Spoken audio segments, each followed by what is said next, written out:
जब रहस्यमय काली बारिश शुरू हुई तो पूरे शहर में अराजकता की लहर दौड़ गई। जो कोई भी इसके संपर्क में आया वह तुरंत एक क्रूर, नासमझ ज़ॉम्बी में बदल गया। सरकार ने प्रकोप को दबाने के लिए सैन्य बलों को तैनात करके जवाब दिया, लेकिन भीड़ बहुत क्रूर और बेकाबू थी। कोई अन्य व्यवहार्य विकल्प न होने के कारण अधिकारियों ने संक्रमण को फैलने से रोकने के लिए पूरे शहर को अलग-थलग करने का फैसला किया। समाधान के लिए बेताब कमांडर कार्टर ने जैक को भर्ती किया, जो एक पूर्व कुलीन भाड़े का सैनिक था, जिसे एक गुप्त मिशन के दौरान अपने ही दस्ते द्वारा विश्वासघात के बाद कैद कर लिया गया था। जैक का मिशन संक्रमित क्षेत्र के केंद्र में स्थित परमाणु ऊर्जा संयंत्र में घुसपैठ करना और उसे उड़ा देना था। विचार सब कुछ ज़ॉम्बी, वायरस और किसी भी सबूत को भस्म करना था, जिससे कुल विनाश सुनिश्चित हो सके। उसकी सहायता के लिए कार्टर ने 3 अन्य मौत की सजा वाले कैदियों को नियुक्त किया। यदि वे मिशन पूरा करते तो वे न केवल अपनी स्वतंत्रता प्राप्त करते, बल्कि प्रत्येक को $2 मिलियन भी मिलते। खोने के लिए कुछ भी नहीं बचा था, इसलिए टीम ने मिशन स्वीकार कर लिया और खतरे वाले क्षेत्र में चली गई। जल्द ही वे परमाणु सुविधा तक पहुंच गए और जैसे ही वे अपने वाहन से बाहर निकले, एक भयानक सन्नाटा उनका स्वागत करता था।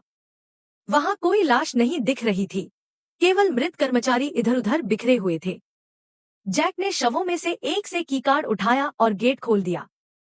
सुविधा सुनसान लग रही थी, लेकिन अप्राकृतिक शांति ने सभी को किनारे कर दिया। जैक ने अपने स्नाइपर को निगरानी रखने के लिए एक उच्च स्थान पर चढ़ने का निर्देश दिया। इस बीच जैक और ईडन ने बम को साफ करना शुरू कर दिया। जॉन ने बम को सेट करना शुरू कर दिया, लेकिन जब जॉन ने केस खोला तो वह चौंक गया। टाइमर पहले से ही कम हो रहा था। इससे भी बुरी बात यह थी कि बम को वाहन के इग्निशन से जोड़ा गया था। अगर कोई कार शुरू करता तो बम तुरंत फट जाता, जिसका मतलब था कि उनकी भागने की योजना अब मौत का जाल बन गई थी। जॉन गुस्से से भड़क गया क्योंकि उसे एहसास हुआ कि उन्हें फंसाया गया था। जैक और ईडन भागे और भयानक सच्चाई सामने आ गई। वे काम पूरा करने और इस प्रक्रिया में मरने के लिए इस्तेमाल की जाने वाली संपत्ति थे। इसके अलावा कार्टर उनकी हर हरकत पर नजर रख रहा था। फिर सबसे बड़ा रहस्योद्घाटन हुआ। कार्टर हमेशा से ही इस प्रकोप के पीछे था। सुविधा जैव रासायनिक हथियार विकसित करने के लिए गुप्त प्रयोग चला रही थी, लेकिन एक भयावह प्रयोगशाला विस्फोट ने वायरस को हवा में छोड़ दिया था। वायरस बारिश के साथ मिल गया, जिससे घातक काली बारिश हुई जिसने लोगों को ज़ॉम्बी में बदल दिया।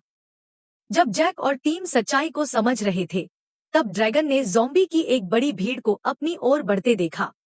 उसने तुरंत रेडियो के जरिए टीम को चेतावनी दी और एक क्रूर लड़ाई शुरू हो गई।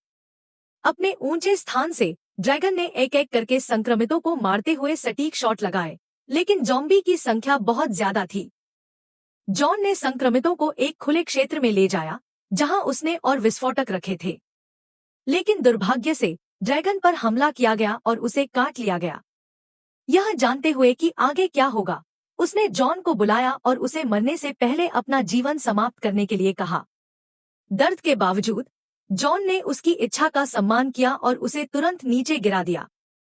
बचे हुए लोगों ने पास में एक कार देखी, लेकिन उन्हें पता था कि ज़ॉम्बी से भरी सड़कों पर गाड़ी चलाना बिना ज्यादा गोलाबारी के असंभव होगा। वे शहर के पुलिस स्टेशन की ओर बढ़े ताकि वे खुद को हथियारबंद कर सकें। उन्होंने स्टेशन को खाली कर दिया और हथियार और गोला बारूद इकट्ठा करना शुरू कर दिया।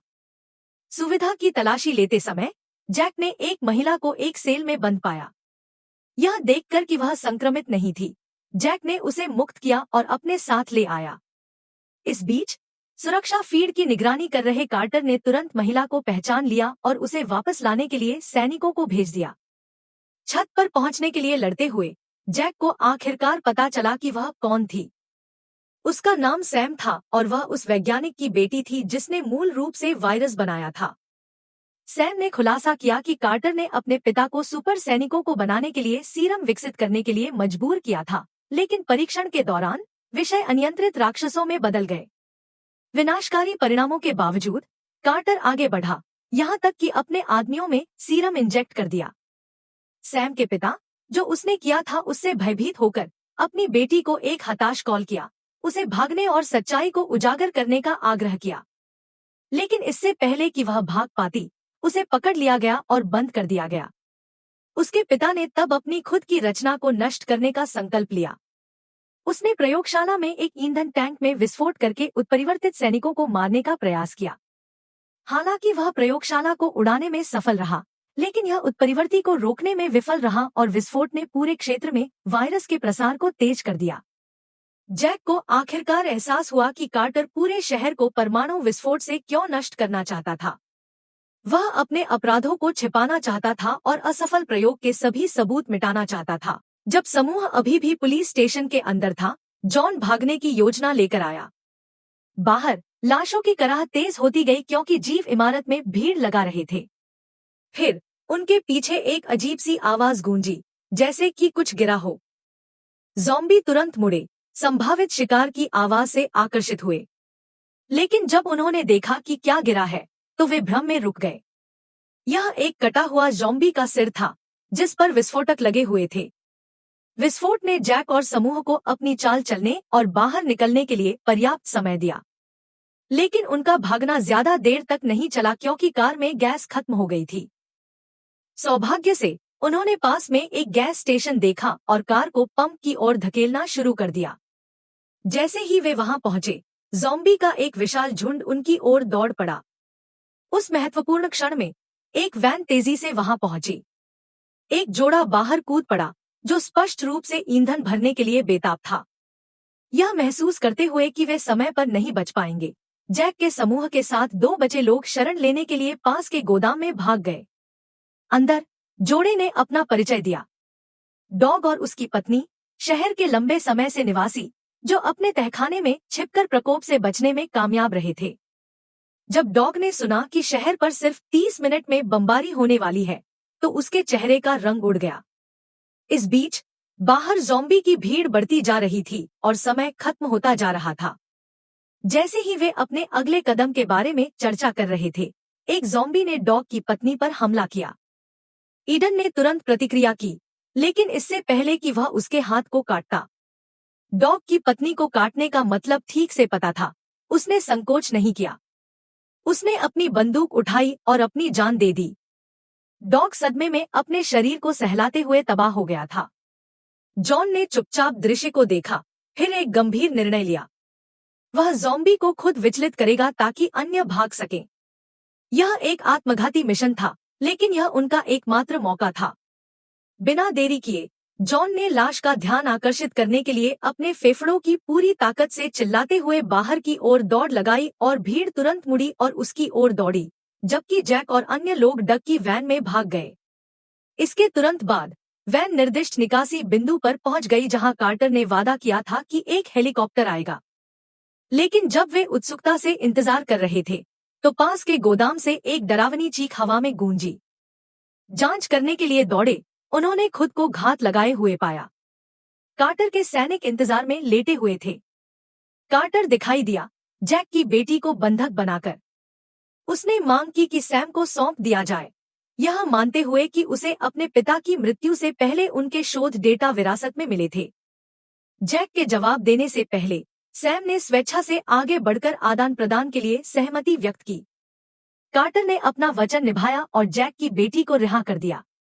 जब कार्टर को लगा कि उसका पलड़ा भारी है, तो विषय संख्या 1 प्रयोगात्मक सुपर सैनिकों में से सबसे शक्तिशाली दिखाई दिया। सैनिकों ने गोलियां चलाईं, लेकिन प्राणी ने गोलियों को ऐसे झटक दिया जैसे कि वे कुछ भी नहीं थी। प्राणी ने आसानी से दस्ते को चीर दिया, एक सैनिक को हवा में उठा लिया और उसे चीर डाला। कार्टर ने हार मानने से इनकार करते हुए लड़ने की कोशिश की, लेकिन राक्षस ने उसका सिर पकड़ लिया और तुरंत उसकी जान ले ली।